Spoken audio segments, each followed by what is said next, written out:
Hej och välkomna till ett nytt avsnitt här på Car Explorers. Idag befinner jag mig i Portugal för att testa nya Lexus RZ som ni kan se bakom mig. Det är en hel elektrisk mellansuv som vi har här. Och ja, det är en ny Lexus RZ som jag refererar till. Och ja, det är inte bara en facelift som Lexus har satsat här. Det är nämligen så att Lexus har valt att släppa även lite mer körglada och sportigare versioner av bilen. Och även förbättrat bilen på 2 andra punkter, nämligen räckvidd och laddningshastigheten. Batteristorleken har ökat med nästan 10 kWh och har i denna version nästan 77 kWh. Nya Lexus RZ kommer även med steer-by-wire-teknik. Den saknar därmed en mekanisk koppling mellan ratt och framhjul. Dessutom har man valt en rektangulär ratt, nästan som på ett F1-bil. Det ska bli spännande att prova. Och med dessa ord är det dags att säga häng med på våran provkörning och se vad vi tycker om nya Lexus RZ. Då sitter vi här framme i bilen och hur är interiören då?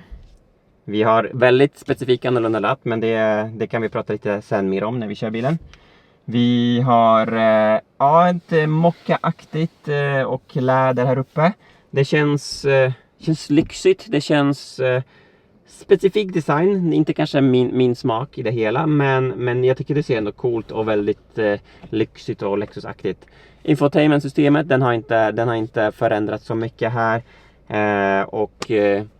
Här sidokonsolen, eller mittkonsolen, vi har lite förvaring här. Vi har en växelväljare här och lite traction control off och lite parkeringsbroms och lite mugghållare, och såklart har vi en induktiv laddning här framme.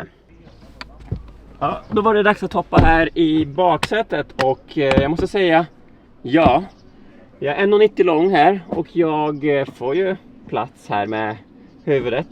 Man sjunker ner, jag kan kanske justera lite den här så att den inte sitter här i nacken. Men jag måste säga, det är bekvämt. Det är lyxigt, det ventilerade sätet, eller uppvärmda sätet. Nej, bara uppvärmda säten här. Jag tycker, jag vet inte, materialvalet lite old school-aktigt, lite lustigt, lite så här en gammal amerikansk soffa kanske kan jag säga, men det är smaken är som baken, så man gillar ju olika grejer kanske, men det är fortfarande väldigt lyxigt och lite mockaaktigt och det är lite detaljer här. Och vi har i de dyrare versionerna så kan man välja till ju panoramataket, och det har vi här, och den har lite blåtint här för att inte släppa så mycket värme in i bilen. Men jag skulle kunna åka på en lite längre resa i det här baksätet.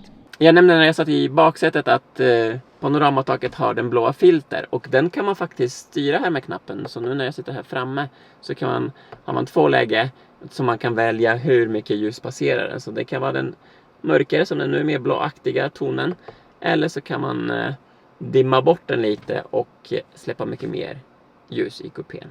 Första intryck, vi har precis börjat vår provkörning här, och jag tänker det är väl lika bra att prata om ratten. Hur känns det så här, första 5-10 minuterna här i bilen? Och jag måste säga, den känns bra. Jag börjar kunna lita mer på den här ratten. Alltså, vi kör lite kurviga vägar här, men jag tycker att den är bra än så länge som första intryck. Jag skulle vilja testa mer lite i stadstrafiken för att se om vi kommer köra lite mer sånt här, men första intryck väldigt bra. Jag hade möjlighet att prata med chefingenjören igår och få bilen här, och vi pratade väldigt mycket om det här teknologin som är steer-by-wire, och det är ju första bilen för Lexus som de lanserar med den teknologin, och de har hållit på i mer än 10 år med detta, och de har ju börjat om lite för 2 år sedan, eller de fick en del feedback från testförarna och media som provkört bilen då, och gått tillbaka till ritbordet och förbättrat den mycket mer för att det ska finnas en mer känsla. Men hur känns ratten? Jag kan säga så, när kör vi här på lite sämre underlag, då känner du ingenting. Det är väldigt komfortabelt, för du känner inga vibrationer, ingenting. Samtidigt så målet från deras sida att är det större gupp eller annat, då vill du få den här feedback som förare. Och det tycker jag man får i svängarna. Så man vill eliminera de ovilliga vibrationer och den känsla. Men samtidigt vill man behålla att man är mer connected to the road, om man säger så. Och känna att man kör bilen, inte att bilen kör dig. Så det är jättebra. Ja, här kan ni se hur mycket man kan vrida ratten. Och ja, man har uppdaterat den här ratten för att i prototypversionen förut var det så att den kunde vridas 150 grader åt respektive hål. Men nu är det så att den kan vridas 200 grader. Och alltså jag gillar verkligen den. Som jag sa i videon när vi körde lite här. Den känns väldigt cool. Det är små nackdelar, som sagt, blinkers ligger lite för nära, det är avståndet där, det känns lite tight. Vi har paddlar såklart här, you kan se på klippen. I den här 500-versionen som vi kör nu,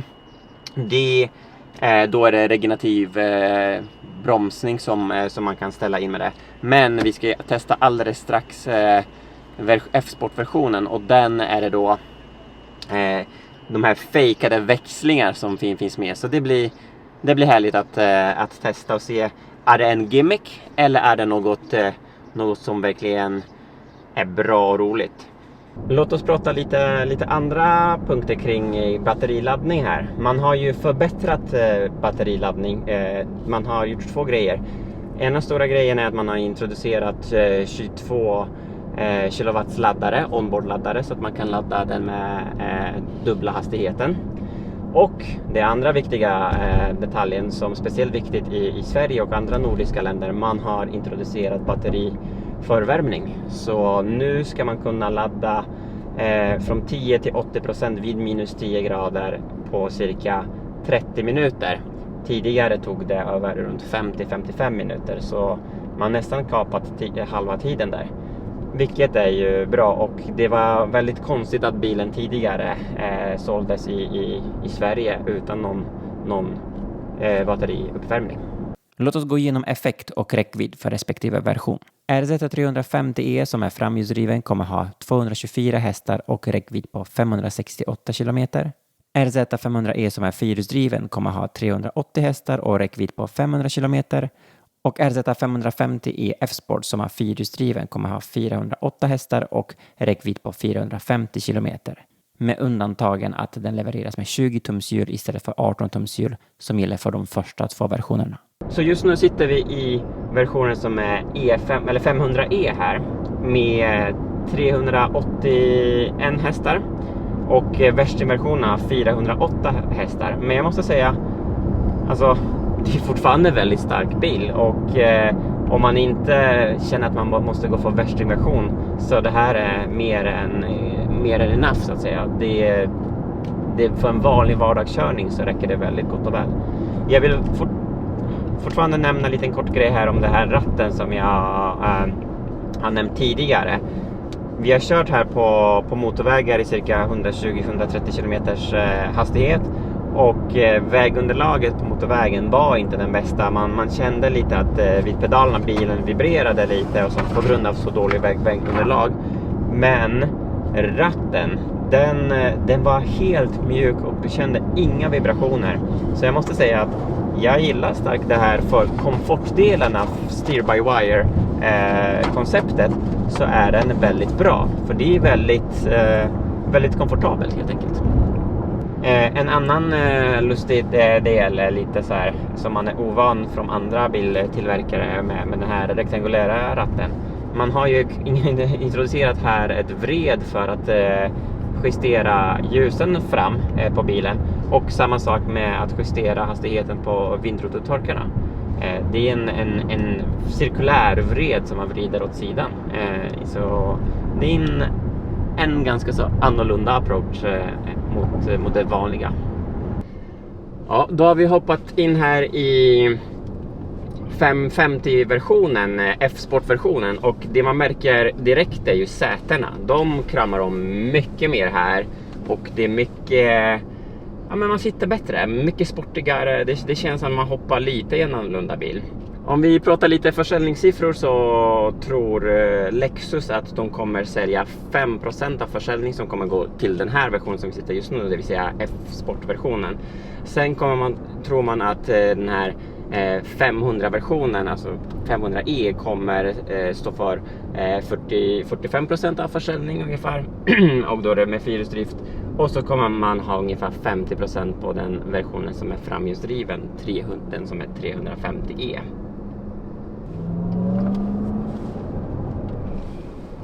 Låt oss växla till manuella läget här. Så den bilen, alltså för F-sportversionen, har ju den manuella läget här där man kan manuell växling. Så man efterliknar en manuell växellåda.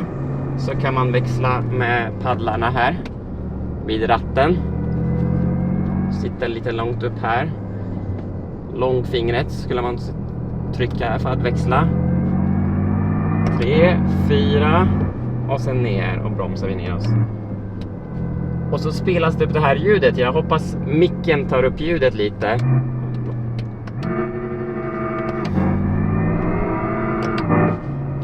Och så har man även gjort så att man kan reva ut bilen så att säga. Så att man måste välja nästa växel själv.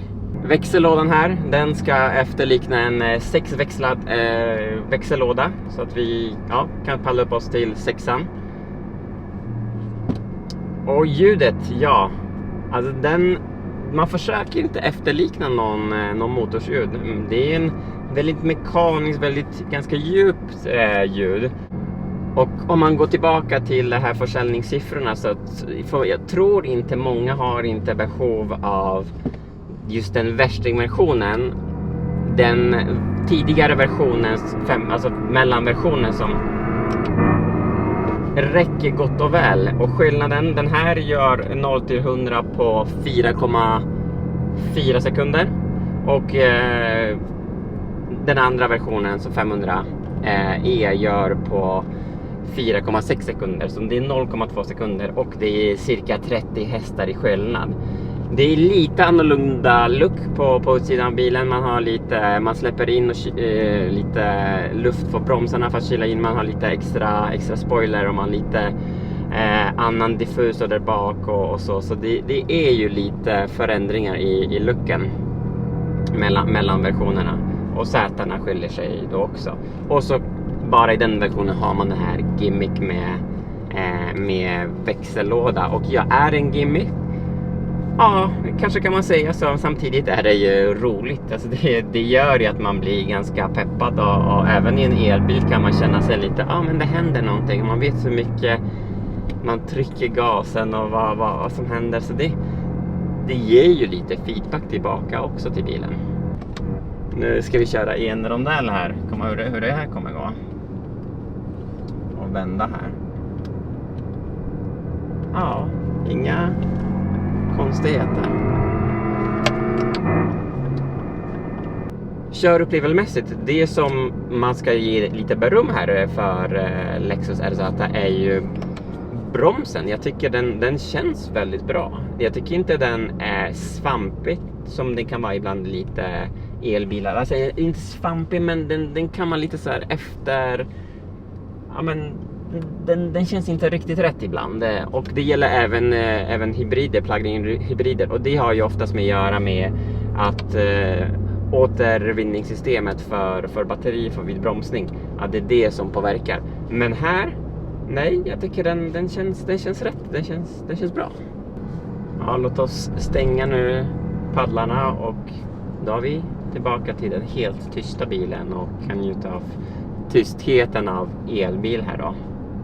F-sportversionen har lite detaljer här, men lite så här laser cut detaljer på tyget här.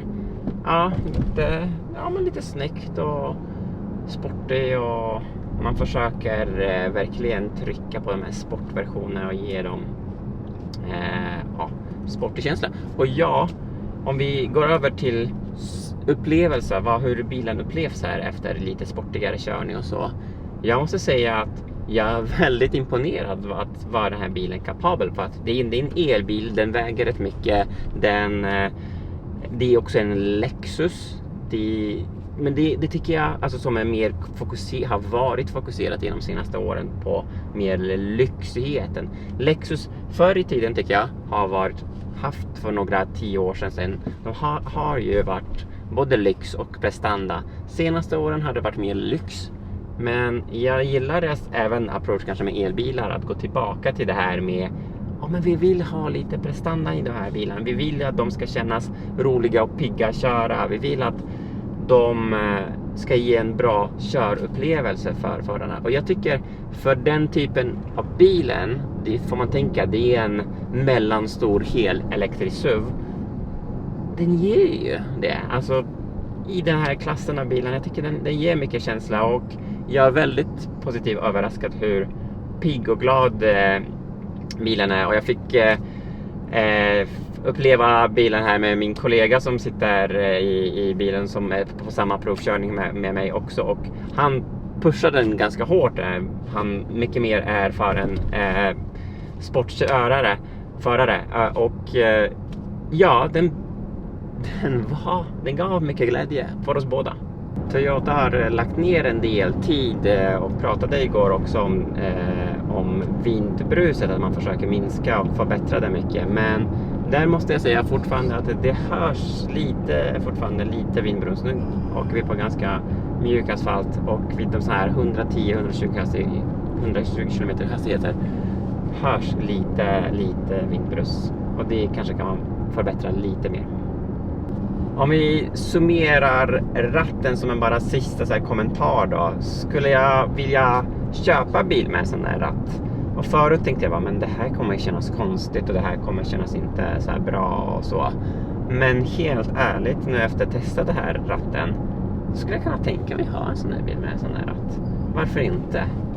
Det känns ju, alltså det är väldigt komfort.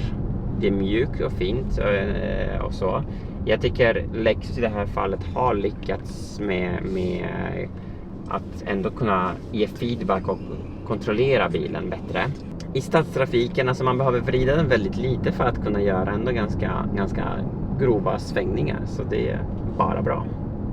Dragvikten i bilen är på 1500 kilo och har fördubblats sedan den tidigare versionen, vilket är jättebra. Men det känns som att det skulle kunna vara några 100 kilo till här. Segmentet av mellanstora SUVar är väldigt populärt nu, och det är en tuff segment. Det har kommit en del SUVar från olika märken och det finns en del helelektriska SUVar. Så Lexus RZ kommer få ganska bra värdiga konkurrenter.